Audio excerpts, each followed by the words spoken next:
My dear students, doctor James Tyler Kent രചിച്ച lectures on homoeopathic materia medica എന്ന പുസ്തകത്തെ ആധാരമാക്കിയുള്ള ഈ പ്രോഗ്രാമിലേക്ക് നിങ്ങൾക്കേവർക്കും വീണ്ടും സ്വാഗതം. ഈ പരമ്പരയുടെ 274-ാമത്തെ എപ്പിസോഡിൽ അഗാരിക്കസ് എന്ന അധ്യായത്തിൻ്റെ 5-ാമത്തെയും അവസാനത്തെയുമായ ഭാഗമാണ് നമ്മൾ ശ്രവിക്കാൻ പോകുന്നത്. ഈ ഭാഗത്ത് ഹൃദയമായിട്ട് ബന്ധപ്പെട്ട ചില ലക്ഷണങ്ങൾ, നട്ടെല്ലുമായിട്ട് പിൻഭാഗമായിട്ട് ബന്ധപ്പെട്ട പ്രശ്നങ്ങൾ, ഗർഭിണികളെ സംബന്ധിച്ച ഒരു വേദനയുടെ വളരെ സവിശേഷമായ ഒരവസ്ഥ തുടങ്ങിയ ലക്ഷണങ്ങൾ വിശദമായിട്ട് പ്രതിപാദിക്കുന്നുണ്ട്. നമുക്കവ ശ്രവിക്കാം.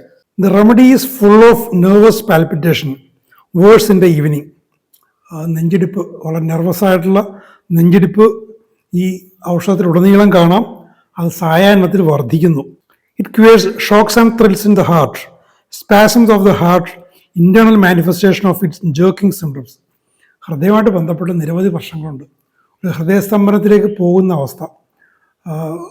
സ്റ്റെതസ്കോപ്പൊക്കെ വെച്ച് പരിശോധിക്കുമ്പോൾ വൈബ്രേഷൻസും ഷോക്സും ഒക്കെ അനുഭവിച്ചറിയാവുന്ന സാഹചര്യങ്ങൾ, പാൽപിറ്റേഷൻ, നെഞ്ചിടിപ്പ്, അങ്ങനെയുള്ള ഒരു ഹൃദയസ്തംഭനം സമീപത്ത് വന്നേക്കും എന്ന് സംശയിക്കാവുന്ന അവസ്ഥകൾ. These shocks comes from sudden noise, ഇതിൻ്റെ ഒരു കോസ് പെട്ടെന്നുള്ള ശബ്ദം, ഫ്രം ഇറക്റ്റേഷൻസ്, പുളിച്ചത് കെട്ടൽ, ഏമ്പക്കം, ഓൺ കഫിങ്, ചുമ കൊണ്ട്, when lying on left side or back, ഇടതുവശം തിരിഞ്ഞോ നിവർന്നോ കിടക്കുന്നതുകൊണ്ട്. അപ്പോൾ ഇത്തരം കാരണങ്ങൾ കൊണ്ടും ഈ ഹൃദയത്തിൻ്റെ പ്രശ്നങ്ങൾ വരാം. വേഴ്സ് അറ്റ് നൈറ്റ്, രാത്രി വർദ്ധിക്കുന്നു. During fever they often extend to other parts, പനിയുടെ സമയത്തും വരാം. ഇത്തരം പ്രയാസങ്ങൾ, ഹൃദയത്തിൽ സൂചിപ്പിച്ച പ്രയാസങ്ങൾ മറ്റ് ഭാഗങ്ങളിലേക്കും അത് പടരാം. As to abdomen or back or limbs, അടിവയറ്റിലേക്ക്, കൈകാലുകളിലേക്ക്, മുതുകിലേക്കൊക്കെ ഈ ഷോക്സും ട്രംബ്ലിങ്സും ട്രംബ്ലെസ് കണ്ടീഷൻസും ഒക്കെ ത്രിൽസും ഒക്കെ പടരാൻ സാധ്യതയുണ്ട്. On the outer chest there is tingling and creeping as in general. ഒരു ജനറൽ സ്റ്റേറ്റ് നെഞ്ചിൻ്റെ പുറംഭാഗം, സ്റ്റെതസ്കോപ്പൊക്കെ വെച്ച് നോക്കുന്ന ഭാഗത്ത്, ആ ഭാഗത്തുമൊക്കെ രോഗിക്ക് തന്നെ, സ്റ്റെതസ്കോപ്പ് വെക്കേണ്ട രോഗിക്ക് തന്നെ അത് മനസ്സിലാവും. ചൊറിച്ചിൽ, എന്തോ പുഴുവോ ഉറുമ്പോ ഒക്കെ നിറയ്ക്കുന്ന പോലത്തെ അനുഭവം. ഇക്കിളി. The back has many peculiar and general guiding symptoms. General guiding symptoms മുതുകുമായിട്ട് ബന്ധപ്പെട്ട്, പിൻഭാഗമായിട്ട് ബന്ധപ്പെട്ട്. ബാഗിറ്റാലിസാണ്. Stiffness of the whole spine, നട്ടെല്ല് മൊത്തം ഇങ്ങനെ വടി പോലെ ആയതുപോലെ, ഒന്ന് കുമ്പിടുമ്പോഴോ ചരിയുമ്പോഴോ ഒക്കെ അത് ഒടിഞ്ഞു പോകാൻ പോലെ തോന്നും. Feeling as if it would break when he attempts to bend. മുതുക് നടു വളക്കാൻ ശ്രമിച്ചു കഴിഞ്ഞാൽ നട്ടെല്ല് ഒടിഞ്ഞു പോകുമോ, അത്രയ്ക്ക് സ്റ്റിഫാണ്. Feels as if something is so tight that it will break when he stoops. മുന്നോട്ട് ആഞ്ഞാലും ഒടിഞ്ഞു പോകും. Tightness in the muscles of the back, പിന്നിലെ പേശികൾ ദൃഢമായി, കുറച്ച് ദൃഢമായി എന്നുള്ളതാണ് അതിൻ്റെ പിന്നിലുള്ള കാര്യം. Tinglings deep in the spine, നട്ടെല്ലിൻ്റെ സുഷുമ്നാനാഡിയുടെ ആഴത്തിൽ പോലും ഈ ചൊറിച്ചിൽ, ഇക്കിളി പോലെ. വയലന്റ് ഷൂട്ടിംഗ് ബേണിംഗ് പെയിൻസ്, ശക്തമായ ഇങ്ങനെ പായുന്ന തരത്തിലുള്ള, പൊള്ളുന്ന തരത്തിലുള്ള വേദനകൾ. Pain along the spine worse by stooping, മുന്നോട്ടായാൽ നേരത്ത് നട്ടെല്ലിന് ഉടനീളമുള്ള വേദന വർദ്ധിക്കുന്നു. Pains of all sorts in the spine, എല്ലാത്തരം വേദനകളുണ്ട് മുതുകിൽ, നട്ടെല്ലിൽ. Pains go up the back and down the back, മേലേക്കും കീഴേക്കും സഞ്ചരിക്കുന്ന വേദന, ഷൂട്ട് ചെയ്യുന്ന വേദന. Sensitiveness of the spine to touch, especially in the back of the neck and dorsal region between the scapulae. സുഷുമ്നാ നാഡി, നട്ടെല്ലിൻ്റെ ഭാഗം സ്പർശനത്തോട് പോലും വളരെയധികം സംവേദനക്ഷമതയുള്ളതാണ്. അത്രയ്ക്ക് പ്രശ്നമാണ് നട്ടെല്ലുമായിട്ട് ബന്ധപ്പെട്ട്. അത് കഴുത്തിൻ്റെ പിൻഭാഗത്ത്, അതിൻ്റെ തൊട്ട് താഴെ തോളലിൻ്റെ ഇടയിലായിട്ട് ഒക്കെയാണ് അത് കൂടുതൽ വരുന്നത്. Sensitive to a hot sponge in the lumbar region in spinal irritation. നട്ടലുമായിട്ട് ബന്ധപ്പെട്ട അസ്വസ്ഥതകളിൽ വാരിയലിൻ്റെയൊക്കെ കീഴിലായിട്ട് വരുന്ന നട്ടലിൻ്റെ ഭാഗത്ത് ഒരു ചൂടുള്ള സ്പഞ്ച് വെച്ചാലെന്ന പോലെയുള്ളൊരു തോന്നൽ. Sensation as if cold air were spreading along the back like an aura എപ്പിലെപ്റ്റിക്ക.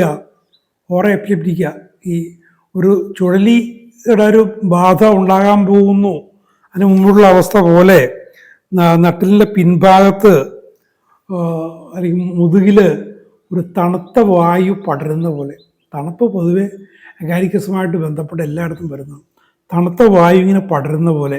Sensation of ice touching the body, ശരീരത്ത് ഐസിൻ്റെ ഒരു മഞ്ഞിൻ്റെ കട്ട തൊട്ടതുപോലെ. കോൾഡ് സ്പോട്സ്, തണുത്ത ഓരോരോ ബിന്ദുക്കൾ, ഒരു മഞ്ഞിൻ്റെ ഒരു കട്ട ഒരു അഗ്രം കൊണ്ട് തൊട്ടതുപോലെ. Chilliness over the back, crawling, creeping and formication, നേരത്തെ പറഞ്ഞ അവസ്ഥകൾ.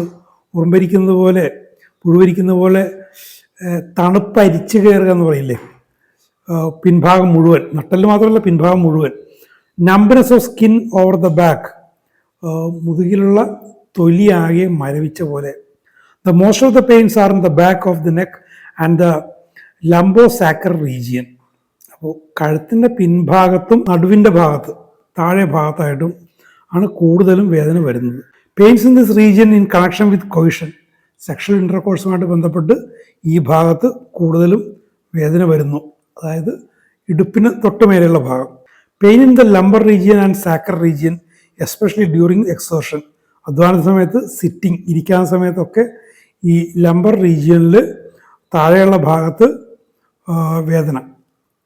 Pain in the sacrum Asif beaten, sacral റീജിയനിൽ അടി കൊണ്ടതുപോലെയുള്ള വേദന. ആസിഫ് ഇറ്റ് വുഡ് ബ്രേക്ക്, അവിടെ ഒടിഞ്ഞു പോകുന്നത് തോന്നുന്നുള്ള വേദന. Pains below the waist in woman, സ്ത്രീകളിൽ അരക്കെട്ടിന് താഴെയുള്ള ഭാഗത്ത് വേദന. In the limbs in general there are twitchings, they are numb, choreic, burning here and there, cold feelings in spots, paralysed. കൈകാലുകൾ അവിടെ ഇവിടെ വലിച്ചു പോയിച്ചുണ്ട്, അവ ഇങ്ങനെ മരവിച്ച് ഇരിക്കുന്നത് പോലെ, അനിയന്ത്രിതമായ ആട്ടം, ചലനമുള്ളതുപോലെ, അവിടെ ഇവിടെയൊക്കെ പൊള്ളൽ പോലെ, ഓരോ സ്പോട്ടിൽ തണുപ്പ് പോലെ. അപ്പോൾ സ്പോട്ടിലായിട്ട് തണുപ്പുമുണ്ട്, പൊള്ളലിൻ്റെ അനുഭവം രണ്ടുമുണ്ട്. Trembling of limbs, hands, awkwardness of all the movements, കൈകാലുകളിൽ വിറയൽ, ആട്ടം, എല്ലാവിധ ചലനങ്ങളും ബുദ്ധിമുട്ടാണ്. നടക്കാനും കൈകൊണ്ടെങ്കിൽ എടുക്കാനൊക്കെ ബുദ്ധിമുട്ടാണ്. കോറിക് മൂവ്മെൻറ്റ് അത് പല ഗ്രേഡിലുണ്ട്. Rheumatism and gout of joints, സന്ധികളിലൊക്കെ പ്രശ്നം, വേദന, സന്ധിവാദം എന്ന് പറയില്ലേ. Paralysis of the lower limbs, കീഴെ കാലിൻ്റെ ഭാഗത്ത് തളർന്നു പോയ പോലെ തളർവാദം. Trembling and weakness of the lower limbs, അവിടെ വിറയലും ക്ഷീണവും. Burning, itching of the hands as a frozen, കൈകൾ തണുത്ത് മരവിച്ചിട്ട്, സ്നോബൈറ്റ് നമ്മൾ നേരത്തെ പറഞ്ഞ പോലെ, ചിൽബ്ലൈൻസ് എന്ന് പറഞ്ഞ പോലെ, അങ്ങനെ തണുത്ത് മരവിച്ചിട്ടുള്ള പൊള്ളൽ. അപ്പോൾ തണുപ്പും പൊള്ളലും അഗാരിക്കസിൽ ചേർന്നും മിക്സ് ചെയ്തുമൊക്കെ വരുന്നുണ്ട്. ഇവിടെ തണുത്തിട്ട് ബേണിംഗ്, ഇച്ചിങ്ങും ഉണ്ട്.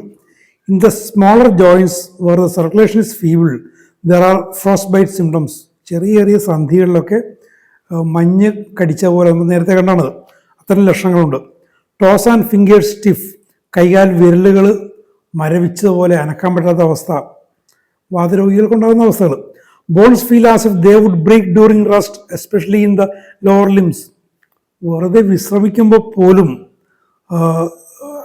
അസ്ഥികൾ, വിശേഷിച്ചും കാലുകളിലെ അസ്ഥികൾ ഒടിഞ്ഞു പോകുന്നത് പോലുള്ളൊരു തോന്നലാണ്.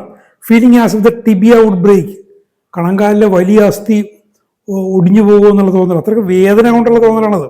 ഏക്കിങ് ഇൻ ദ ടിബിയ, ഈ കണങ്കാലിലെ വലിയ വേദന, നൊമ്പരം. Growing pains in children, they must sit at the fire or the extremities will get cold. വളരുന്ന കുട്ടികളിൽ ഈ അസ്ഥികളുടെ വേദന, തണുപ്പിൻ്റെ ബുദ്ധിമുട്ട്, തണുത്ത് മരവിച്ചതുപോലെ, ആ തണുപ്പിൻ്റെ പ്രശ്നം ത്രോട്ടുണ്ടല്ലോ, അതിനെ മറികടക്കാൻ തീയുടെ അടുത്ത് ഇരിക്കണം, ഇരുന്നേ പറ്റൂ. പെയിൻസ് ഇൻ ദ ബോൺസ്, അസ്ഥികളിലും പൊതുവെ വേദന.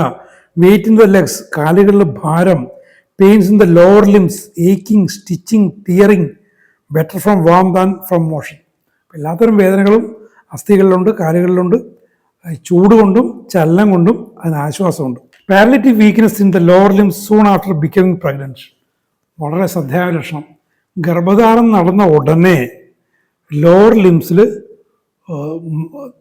തളർവാദം പിടിച്ച പോലെ തളർച്ച, ലോവർ ലിംസ് ഗർഭധാരണം കഴിഞ്ഞ ഉടനെ. This comes with every pregnancy and she must go to bed. ഓരോ തവണ, ഇപ്പോൾ 5, 6, 8, 10 ഒക്കെ സ്ത്രീകൾ ഗർഭമാകുന്ന ഒരു കാലഘട്ടത്തിലാണ് ഇത് എഴുതുന്നത്, അല്ലെങ്കിൽ എൻ്റെ ക്ലാസ് എടുക്കുന്നത്. അപ്പോൾ ഓരോ പ്രഗ്നൻസിയിലും അത് ആവർത്തിച്ച് വരുന്നു. അപ്പോൾ ഈ ഒരു പ്രശ്നം വരാൻ നേരത്ത് പോയി കിടക്കണം. എപ്പോഴും ഗർഭകാലം മുഴുവൻ കിടപ്പായി പോകാം. The symptoms may lead to Agaricus. ഇത്തരം അവസ്ഥകളിൽ ലക്ഷണങ്ങൾ may lead to Agaricus. Agaricus ഉള്ള സ്പെസിഫിക് ആയിട്ട് പറയുന്നില്ല, പല ഔഷധങ്ങളിലും വരാം. അഗാരിക്കസിൻ്റെ ഒരു ജനറൽ കണ്ടീഷൻസ് അവിടെ ഉണ്ടെങ്കിൽ, അഗാരിക്കസിൻ്റെ മൊഡാലിറ്റീസ് കാണുന്നുണ്ടെങ്കിൽ അഗാരിക്കസ് ക്യൂർ ചെയ്യും. വെയിറ്റ് ഇൻ ദ ലെഗ്സ്, കാലുകളിൽ ഭാരം. ലെഗ്സ് ഫീൽ ഹെവി, വളരെ ഭാരമുള്ളതുപോലെ കാലുകൾക്ക് ഭാരമുള്ളത് തോന്നുന്നു. Trembling and jerking motion the lower limbs, ട്രംബ്ലിങ്ങും ജേർക്കിംഗ് മോഷൻസും പെട്ടെന്നുള്ള ചലനങ്ങളും ആട്ടങ്ങളും ഒക്കെ ലോവർ ലിംസിലുണ്ട്. ഒരുപാട് പ്രശ്നങ്ങൾ, ലക്ഷണങ്ങളാൽ സമൃദ്ധമായൊരു ഔഷധമാണ് അഗാരിക്കസ് എന്ന് മനസ്സിലായി. വീണ്ടും എല്ലാം ശ്രദ്ധാപൂർവം വായിച്ച് മനസ്സിലാക്കുക, അല്ലെങ്കിൽ കേട്ട് മനസ്സിലാക്കുക. പല നിർണായകമായ സന്ദർഭങ്ങളിലും നിങ്ങൾക്ക് ഉപകരിക്കുന്ന ഒരു ഔഷധമാണിത്. നമുക്ക് അടുത്ത എപ്പിസോഡിൽ നമുക്ക് ആഗ്നസ് കാസ്റ്റസ് എന്നുള്ള ഔഷധം നമുക്ക് പരിചയപ്പെടാം. ചെറിയൊരു അധ്യായമാണ്, കഷ്ടി ഒരു പേജേ ഉള്ളൂ, ഒരു എപ്പിസോഡ് തീരും. പക്ഷേ വളരെ വണ്ടർഫുൾ റെമഡി എന്നാണ് എൻ്റെ അതിനെക്കുറിച്ച് പറയുന്നത്, കാസ്റ്റസിനെ കുറിച്ച് പറയുന്നത്. നമുക്ക് അടുത്ത എപ്പിസോഡിൽ കേൾക്കാം. Thank you very much for watching.